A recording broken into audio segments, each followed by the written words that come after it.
It's a great neighborhood, you know. Oh. I had a wonderful time growing up here. Where did you grow up? I grew up in the yellow house on the left down on Gray Street. I'm sorry, I don't remember the address. When we walk by, point it out. I'll tell you point who it lived out. there before you, probably. Yeah, before sure. your family. Sure. Let me just stop right here. Turns out, if you've been born and raised in the town of Waterford like Jack Lawler, and also been the town supervisor for 30 years, you tend to know everybody. And these houses on the right here, they were owned by the bourgeois family. This brick house in front of us, that was the Burnish family. And the White House over there, that's Fredette. Yep. And on the bottom, I don't know if you know this, maybe you do, that was the barbershop. And this house here, Michael Dumas. Great baseball pitcher for Waterford. as a Oh, matter of really? fact, yeah. The other side of the street here was the Bishan family lived over here. Next door to that is Mitchell. Okay, well, I think you get the idea. So back to the story. So yeah, I mean, we knew all the families. Yep. You know, You knew everybody. we knew everybody knew everybody. Yeah. But you're right, there's a huge French influence here Oh. because of, I believe, the textile mills drew in the people You're right. from Yep. the French Canadians. Yep. So there's a few people in the series that talk about that. So it was a great street to grow up on. Oh, it was so cool. So yeah, it was a good time, and you know, it was safe, it was quiet, but it was never boring, No, you know? no, we had to find ways to amuse ourselves. So no, it wasn't boring.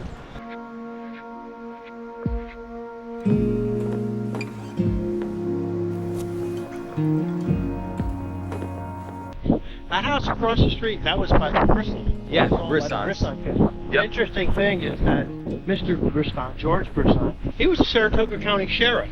He was the celebrity Oh, I of the didn't know community that. at I the didn't know time. that. Yeah, he was a sheriff. Interesting. Yep. So I grew up on that flat over there, Uh-huh. and my bedroom window was right to the left of the one that's the bay window that sticks out. Yep, that was the Denalt house. Yeah. Yep. Jake's We lived called there. them Denos, but it was Denalt. Yeah. You were supposed to say.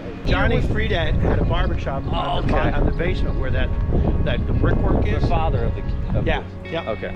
Bill Fredette owned the painting company. He lives up around the pond. Yeah. This was his brother, Johnny. I think he did work with his brother as a painter, but he also ran a barbershop right there for a long time. Yeah. Yep. Interesting. Somebody took the sign for St. Anne's Church. That's great. They grabbed a little piece of memorabilia. Yeah, That's yeah. probably Norm. Yeah, oh, That- sure. Yeah. I used to live there in the Bova house Uh-huh. downstairs, Yep.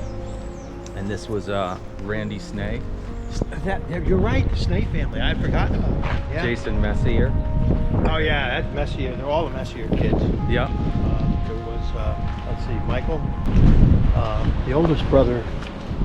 Boy, his name escapes me for the moment. He was my brother's age. Uh huh. They're still there, aren't they? I think Messiers. I don't know. I honestly don't know. Might be. Yeah. So which Yeah. house did you grow up in? Oh, we got to go way down to get to my house. Oh, you do? Okay. Yeah. That house across the street, that used to be a store. That was the corner grocery store. That was the corner grocery store? Yeah, that was Rivet's corner grocery store when growing up as a kid. In fact, I actually worked there. I worked the penny candy counter. Did you really? Yeah, I did. Right I think there? I was about 12 years old. Oh, we that's didn't, We didn't have fantastic. quite the same laws, but yeah, I made $0.25 an hour working for. A quarter an hour? I made $0.25 an hour working actually for LaForce. Norm's father bought that store. Yeah. He bought the store from Rivet, and it's funny because And what they year actually, was that, like, transferred? Oh, I wouldn't even guess. 60s? No, late 60s. Late Yeah, 60s? yeah. And the LaForce family, Norm, Yeah. and the rest of the guys lived upstairs, and the store was that whole first floor there. Wow. Yeah. That was a store. Yeah, it was a corner grocery store. Somebody Yep. else mentioned there were a couple of bars here. I know the Bear I'll point them out to you as they go Roots was by. here. I might have had a beer in some of them. Oh, yeah? Yep. I know the Bear Roots was there. Yeah, that was there a long time. Yeah. The interesting about this street is, from here on down, not only was everybody neighbors and knew one another, Yep. but at least 6 men on this street all worked together at the same place at Iroquois Millwork. Oh, okay. Norm's dad worked there And where was that? in Albany. Oh, it was Yeah. in Albany. They okay. were either mill workers in the mill. I mean, they were all blue collar guys. They were mill workers in the mill, or they drove truck. And my dad and a couple other guys were truck drivers. Oh, they were? Yeah, for the company. That was Yeah. a lumber company? Yeah, they built Anderson windows. Oh, okay. Yeah. Yep. Okay, interesting. Yeah. Now, I what think did it's been sold. what did your mom do? My mom was a seamstress. in those mills you can see on the other side of the river. Really? It was an interesting thing about her back in the day. You didn't get paid by the salary always, by a salary or an hour. It was called piecework.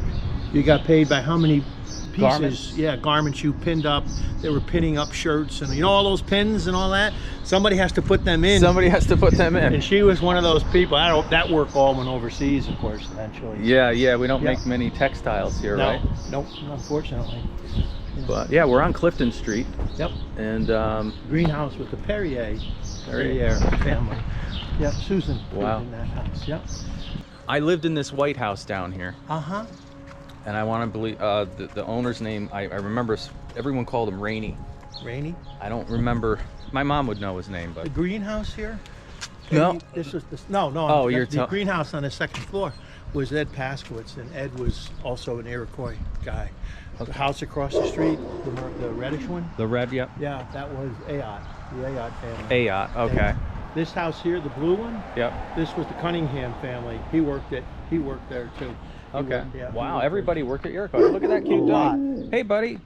How are you? No, that's okay. No, that's a big dog. Yes. Yep.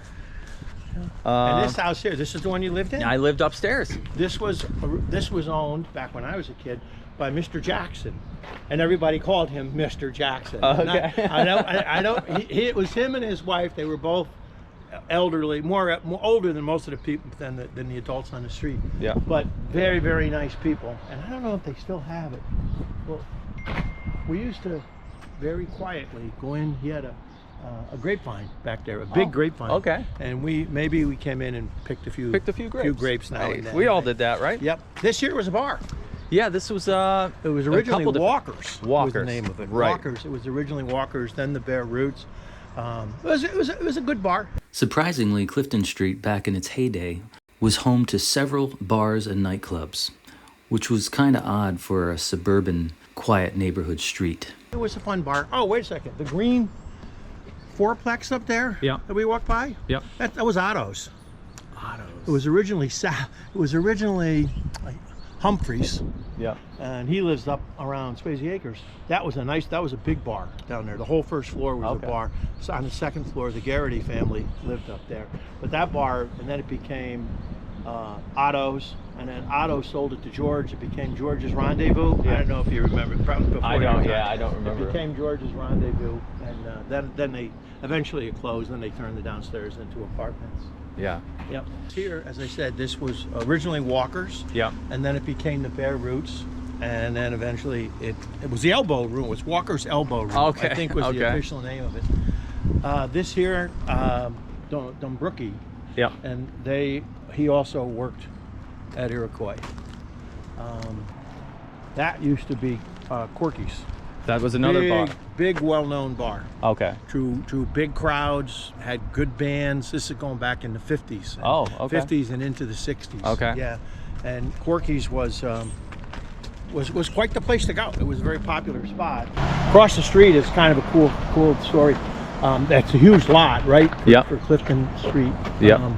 That was owned by Mr. Mossy, and he was another guy you just called Mr. Mossy. Okay. And I don't know what he did for a living, but they were considered to be probably the more well-off family okay. on the Well-to-do, street. yeah. Very, very nice people. Their son Jackie Mossy, believe it or not, was a tremendous. Not believe it or not, but he was a tremendously nice kid, and he was a little older than me, but I remember him being very kind to all the younger kids on the street. Yeah. That street over there, First Avenue. Yeah. We used to play kickball there almost every night after dinner till dark. Isn't that great? Yeah, a bunch of us would get together. We'd play kickball there. You'd have one guy standing out on the tracks in what was right field. Yeah. You know. Then the ball went over into Mr. Mossy's yard. You know, somebody had to hop the fence to get the ball.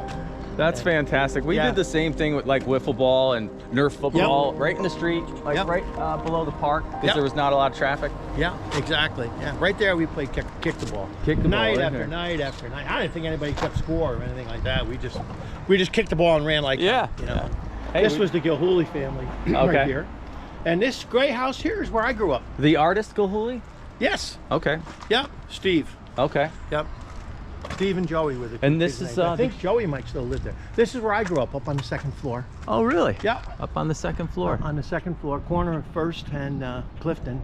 And I have to laugh sometimes growing up when my kids would complain that, you know, a neighbor was a little loud while they were trying to sleep or something, and where I lived elsewhere. Yeah. And I would say, I grew up 15 feet from the train tracks when they had like 10 trains a day go by. Right, I mean, right. oh yeah, you'd be watching television and all of a sudden you couldn't hear, you had to wait. Yeah, you had to, there's no pause button, you know, you had to wait till the train went by before you could hear anything. And the same thing on these lower streets. On the corner, on the right-hand side, that was Fredette's paint store.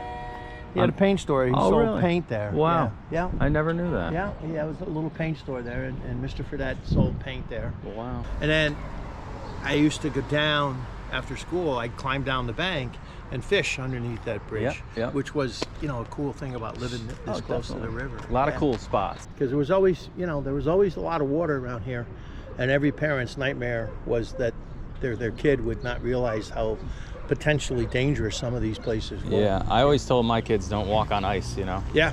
Don't ever walk on right. ice. You know, I get out, so I come out, I'd be going up here to go to school, and you just start picking up friends as you walked up. Oh yeah. Right? Definitely. You would just pick up friends, and by the time you got up to school, there'd be a group of 10 or 12 people walking up together. Yeah, that's how we did it. Then you we know? came home for lunch every day. Did you know that? No, I didn't know that. Yeah, St. Anne's didn't have a cafeteria or anything like a cafeteria. Yeah.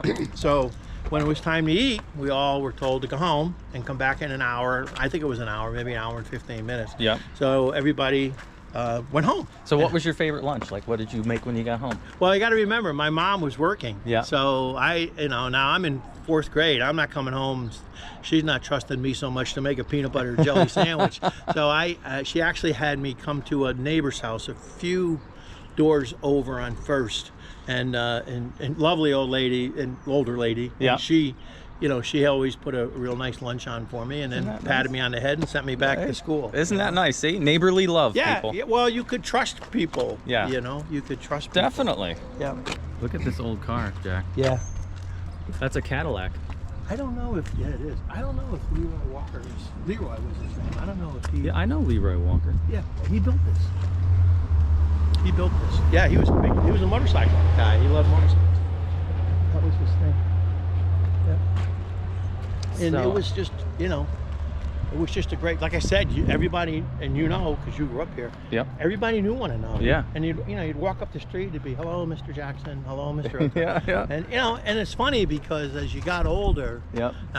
you know, as you got a little older, they would say, how's school? How's this? How's that? You know, they Sure. actually took a little interest in you as a person. They engaged with you. Yeah, they Sure. did. Yeah. How you doing? How's school? Yep. I wanted to ask you,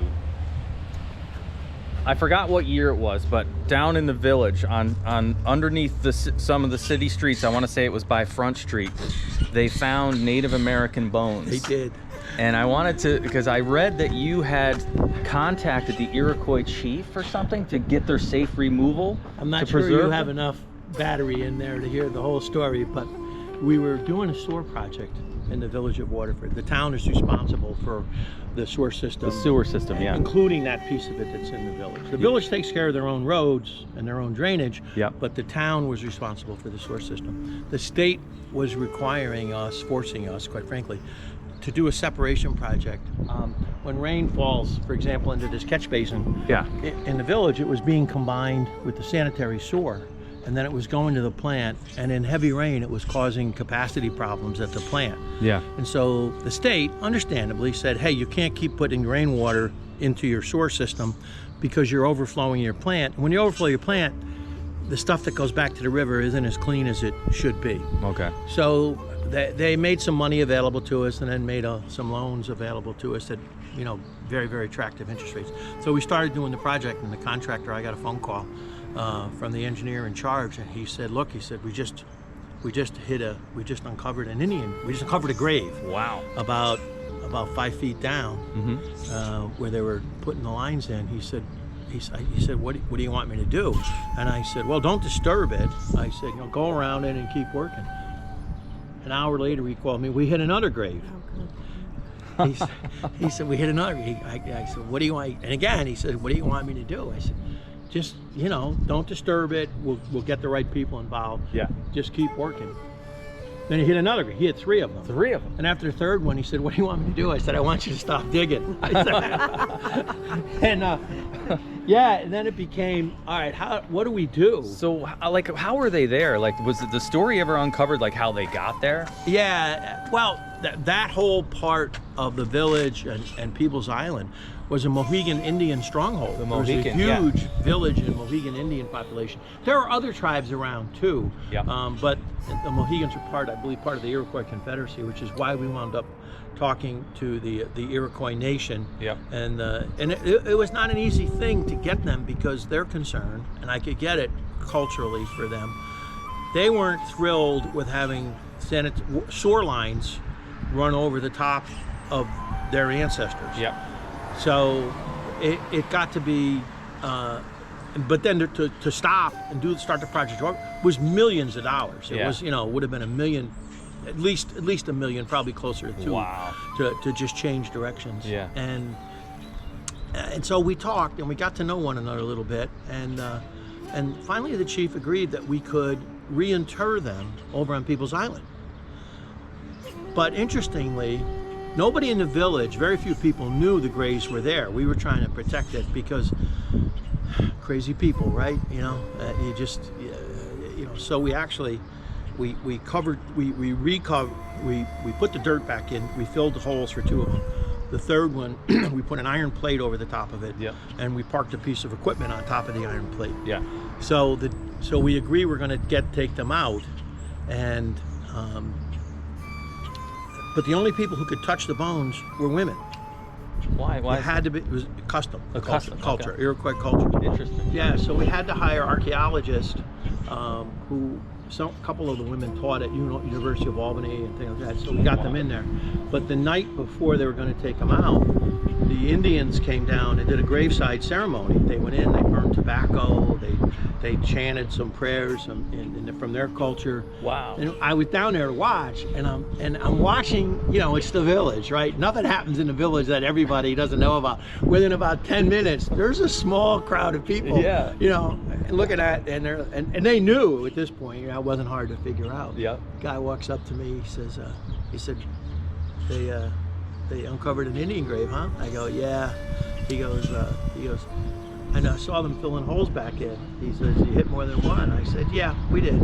He said, "Yeah." He goes, "You can't dig 4 feet down here without hitting anywhere down." And I don't know if that's true, but he said that there were grave sites commonly throughout that part of the village. So you're saying ultimately they took these bones out and they put them on People's Island? Is that what you're saying? They did, and in fact we had to find a very secluded, to this day the burial site has been kept a secret. Oh, okay. Because we don't want anybody disturbing those bones. Okay. And we had to have a feast over there. Everything they did revolved around food. Wow. And so we had a reinterment ceremony followed by a feast, which of course, you know, the town paid for everything, because at this point I'm trying just not to spend another $1 or $2 million on the sewer project. Yeah. But it was really nice, and there were a couple of tribes that, when it became news, because when we started taking them out the next day, television cameras all over the place, and then we had other tribes who have land claims in court. And no, they're not Iroquois, they're ours. You can't take them out of the hole, you've got to negotiate with us. Oh, wow. The governor's office said, whatever you're going to do, just do it quick. He said, you know, and I said, okay. So we were down there taking them out, and it was, you know, I mean, I'm an archaeology fan. I love ancient history, and so watching this happen was exciting. Was interesting. Let's put it that way. And the people were out, and it turned into, like, you know, quite the event. So we get them out finally, and because it was going to rain that night, we had to get them out. Because at this point, all 3 holes were now open. If water had hit them, it would have been the end of the bones, which would have been a disaster. Yeah. So we have a ceremony, and one other tribe that insisted that they were the bones. I can't remember the name of the tribe. Budonisi? No, can't remember the name of it. But they had moved out. They had left this area and wound up in Wisconsin, of all places. Okay. And they opened a casino. Wow. So they're a well-off tribe. The Iroquois, and it's a tragedy, that they don't have more recognition and support from the government, but they're still on a reservation, and they have some issues. Yeah. Great people though. So we had them over. So a bunch of Iroquois come down. We paid for the buses. We paid for everything. Yeah. They came down to watch the internment, and then a big travel bus, a beautiful luxury travel coach liner pulls in, and it's the people from Wisconsin. Yeah. And they get off the bus. Wow. And so we're having a thing, and were they dressed in their Indian? No. You could tell who was Iroquois and who I wish I could remember the name of the other tribe. You could tell who was who just by how they were dressed. Yeah. And they kind of stuck together a little bit. Yeah. But anyway, during the ceremony, the chief, he presented me with an eagle's feather. An eagle's feather. A really? lacquered eagle's feather, which he said was a high honor. reward and a high honor from his tribe, because he thought how the town handled it, how we respected their culture and their traditions. Yeah, absolutely. And he thought how we handled it was the right way to do.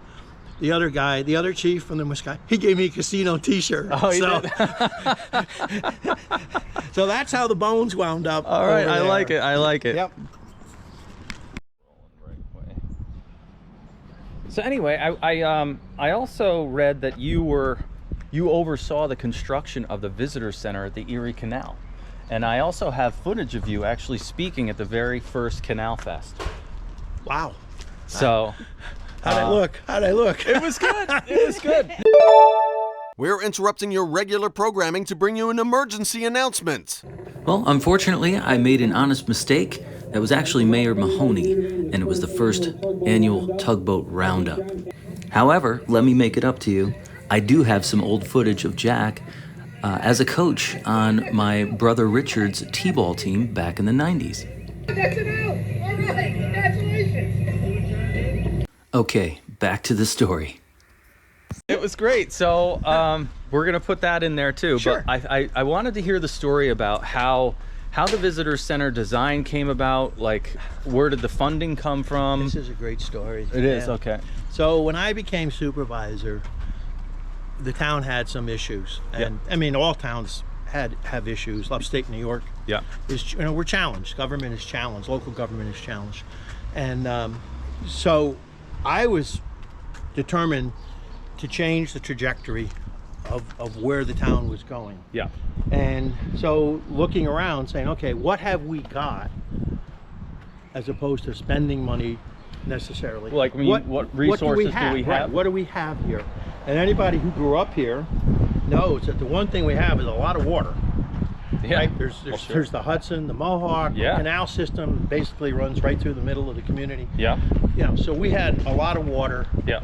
And obviously that's a great attraction unto itself. Sure. That at that time was really not being utilized. No. And we had this wonderful thing called the Erie Canal, right? Yeah. One of the most impressive engineering feats in American history. Yeah. And nobody knew about it. Yeah. So we didn't have any money, but we had a plan. Yeah. So we put this plan together for the visitor center and what we would do. And we didn't have a design of the building at that point, because that would have cost money to hire an architect. Well, sure. And we didn't have the money. Yeah. So, but we had a whole plan together about what we would do, how we would market it, what we thought it could do for the community. Yeah. At that time, home prices in the village were going in the wrong direction. Yeah. There was less of a sense of community in the village at that time. Mm-hmm. And we thought we had a chance to really get things back on stable footing. So the plan sat on a shelf for a year. Yep. And then George Pataki became governor. Yep. And Pataki loved the canal system. Yeah. He had a great affinity for it. So he announced a major funding plan. Yeah. Walk straight if you want. Yeah. He announced a major funding opportunity for communities who wanted to develop their water, but especially their canal properties. Yeah. Well, we had a plan right on the shelf. So 2 days after he made the announcement and said, we're accepting applications now. Yeah. We drove to Albany and handed him our plan. Oh, that's great. And it was, and he wanted to do something quick. He wanted to get something done quickly to point to the success of what he was trying to do. Way to go, George. So like a week later, I get a phone call from the governor's office. you're approved. I think they gave us almost $2 million Wow. to build it. Wow. And then of course the federal government wanted to get it on the act, and they gave us maybe, I don't know, a long time ago, and obviously I don't have clear total recall, but they gave us probably $500,000-600,000. Wow. And so now we had real money. Yeah. So we designed it and we built it. We actually, before we built that, we were so focused on getting something done in that area. We actually paid. We had a trailer down there, and a dock maybe 50 feet long, right? Yeah. And because we were like, no, we have to put something on this site. We have to start. We got to start somewhere, and this is where we're going to start. So we actually had a small trailer, and then that became a small modular building that was portable, right? Yeah. And then we had maybe 100 feet of dock, and we started to get a little reputation as a nice little village, nice town. That people on the canal doing the Great Loop, right? They go the Great Loop. Wherever you start, you go all the way down the East Coast, through the Gulf of Mexico, up the Mississippi, through the Great Lakes, and then back down. So that's what's called the Great Loop. Regardless of what direction you go, it takes several months to do. But you got to have the right kind of boat, obviously. Yep. But so we were already committed to doing this, so we could show the governor's people, hey, here's where we are. We're ready to go, and they gave us the money, and that's great. we got it built. We didn't use any town money at all. We did it all with grants. Isn't that wonderful? Yeah. Now we celebrate it every year with the Canal Fest. Well, we do Canal Fest. We do tugboat roundup. Tugboat roundup has become a huge success. Canal Fest is still a good event, no question. Tugboat roundup has really become the premier event down there, and I'm a fireworks junkie. So if you're wondering where the fireworks, that's that was all on me. I loved having a great fireworks show. Now we draw up several thousand people to the fireworks show. What a beautiful old tree, huh? It is. There's trails, and you know this, right? Trails that ran all up there. I used to climb down, go fishing at the falls. Used to swim at the falls. Sure, we all did that. Talk about taking my life in my hands. I practically lived on those trails. You know. A lot of time. So, my question to you is, obviously we both love Waterford. We grew up here. We love it with all of our hearts. Absolutely. You know, why is it special to you, Jack? This sense, that's actually a good question, and I think everybody who grew up here could give you the answer, but I think most people would settle on the idea that there was a strong sense of community. There was a strong sense of taking care of one another and looking out for one another. Absolutely. And you knew you were safe. Even if you weren't thinking of it consciously, but looking back, growing up here, you knew you were safe. You knew almost no matter where you were, somebody, an adult somewhere, was aware of where you were. Absolutely. And you also knew that you had to be a little bit, not a little bit, you had to be respectful of people, because no one wanted a neighbor to call your mom and dad and say, hey, so and so was a little smart ass to me today. Nobody wanted to have to deal with that. So I think there was a lot more respect, I think, then. I really do. And I think that's what made it special. And I'm not saying that's unique to here. But I think that communities like this, neighborhoods like this, they bring that sense of belonging, right? Absolutely. They bring that sense of belonging to the people who live here. That's a good word. And the other thing is, whenever something happened to somebody, and you still see this in Waterford, and it's a great thing to see, people helped. People rallied. They helped out. If you needed something and you had a problem, or somebody on the street lost a job and they had fallen on hard times, food just started being left on the back doors in places. It was that kind of a community, and you never heard about it. Nobody ever had a big fundraising drive or anything. It just happened organically because everybody cared about it. I'll tell you a funny story. Okay. Out where that fire truck is and all that stuff over there, that pit. So we built the original one of those. We built over there. We used shredded tires to put on the bottom of it, so if kids fell off the equipment, they wouldn't get hurt. Doesn't happen often in Waterford, but that became the victim of vandalism. Oh no. Somebody started a fire there, right? And of course you get rubber going. It's a big, black, ugly, smoky fire. Right. So the fire goes out, and I was upset by it because, you know, growing up here, we had a park, but there wasn't much in it. Yeah. You know, and I thought, gee, let's try to put something in there, especially for much younger kids. Yeah. So I was upset with that, and so I posted a $100 reward to find out who did it. Yep. And I never expected to find out, but I was thinking, okay, we have to let people know, if you do these things, we're going to try to find out who you are. Sure. And hold you accountable. Sure. So a television crew comes and said they want to do an interview. I said, okay, fine. So I'm standing out here, and there's a half a dozen kids, young kids, maybe less than 10. Yep. And they're running up and down the basketball court.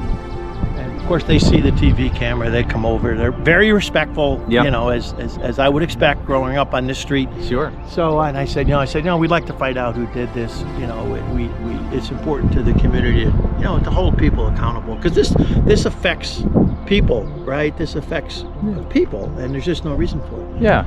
And I said, you know, so we offered $100 reward to find out who did it. And one of the kids yells, I know who did it. We all know who did it. It was the funniest. It was the funniest thing. I know who did it. We all know who did it. We all know who did it. That's So I called that kid's mom, and I said, hey, listen, your kid, you know, I want you to know he's going to get $100. Absolutely not. She said, my kid doesn't get $100 for doing the right thing. Wow. Wow. No. That kid must So I have sent been her so $100 upset. anyway. You sent her? Yeah, Okay. but her initial reaction was absolutely not. Nope. No, you don't get a reward for doing the right thing. Doing the right thing is its own reward. Yes. Yes, that's true. It's been, like I said, was a very happy little walk down memory lane.